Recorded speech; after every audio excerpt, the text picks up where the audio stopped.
Rousseau. Merci, Monsieur le Président. Monsieur le Ministre, chers collègues, je vais vous parler d'une maladie chronique, l'obésité.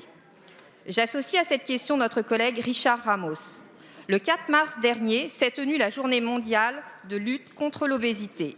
À l'échelle mondiale, le nombre de cas a presque triplé depuis 1975. En France, cette pathologie touche 17% des adultes et un enfant sur 5. Elle coûte chaque année, selon le rapport de 2015 de l'assurance maladie, la somme de 12,6 milliards d'euros à notre système social. Une bombe sanitaire que nous devons stopper au plus vite.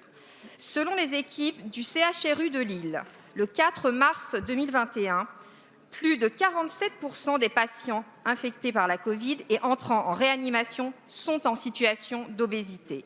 À ce jour, la prévention se limite à de la communication, manger équilibré et pratiquer une activité physique régulière, ce qui est largement insuffisant et stigmatisant.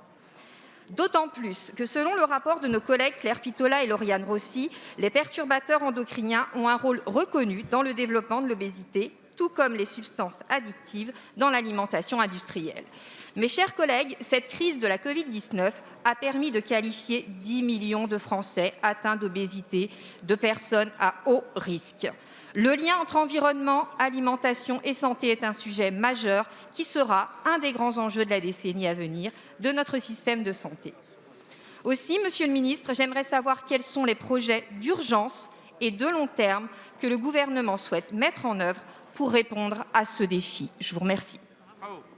Merci, Madame la députée. La parole est à Monsieur Olivier Véran, ministre des Solidarités et de la Santé. Madame la députée Sandrine Josso, d'abord, permettez-moi de souligner le travail remarquable que vous faites en matière de santé environnementale, de santé publique en général, et de votre implication bien connue et reconnue dans la lutte contre les troubles des conduites alimentaires, notamment. En fait, Madame la députée, c'est compliqué quand on parle d'obésité. Non pas qu'il n'y ait pas des mesures, mais d'abord, c'est un sujet qui n'est pas lié qu'à l'alimentation. Il y a une part de l'obésité qui est d'origine génétique. Et ça, c'est important de le reconnaître, parce qu'il y a des associations de personnes obèses, et parfois d'enfants, qui jugent très stigmatisants les débats que nous pouvons avoir quand on parle d'obésité, lors même que, encore une fois, la part génétique est sans doute beaucoup plus importante qu'on le croit. Pourquoi je vous dis ça? Parce que le volet 1 de notre plan national nutrition santé, c'est la recherche, comprendre les mécanismes. Ensuite, il y a une autre cause, qui est terrible elle aussi, qui est l'inégalité. Les inégalités sociales, on le sait, vont aussi de pair avec la malbouffe. Et puis il y a un cynisme terrible, Madame la députée. Les fast-foods sont implantés préférentiellement dans les endroits où les revenus des populations sont les plus faibles. Je trouve ça, personnellement, horrible. Socialement, je trouve ça cynique. Et donc il nous faut lutter contre la malbouffe avec efficacité. Pour ça, la prévention est importante. Parce qu'on ne va pas empêcher l'implantation de fast-food, on ne va pas empêcher les gens de s'alimenter. Et finalement, la prévention, c'est quoi? C'est donner les clés de compréhension à la population pour pouvoir elle-même s'armer et se protéger vis-à-vis de la malbouffe et de l'obésité.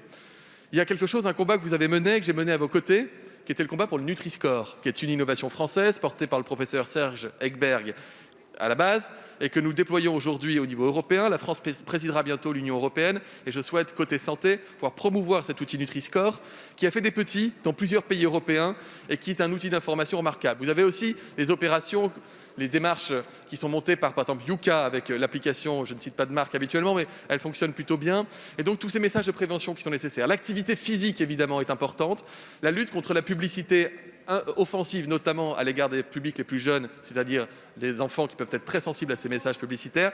Bref, c'est un panel de mesures. Vous avez régulièrement dans les textes de loi qui vous sont proposés l'occasion de voter des dispositions. Vous savez que j'ai eu l'occasion d'en présenter plusieurs comme parlementaire, comme la taxe soda que vous avez votée à l'unanimité. Nous continuerons ce combat qui est un combat long et qui est un combat que nous gagnerons progressivement en expliquant les gens, en les accompagnant avec douceur et détermination. Monsieur le ministre. La parole est à Monsieur Julien Ravier. Merci, Monsieur le Président. Ma question s'adresse au ministre de l'Intérieur, qui semble à l'extérieur aujourd'hui.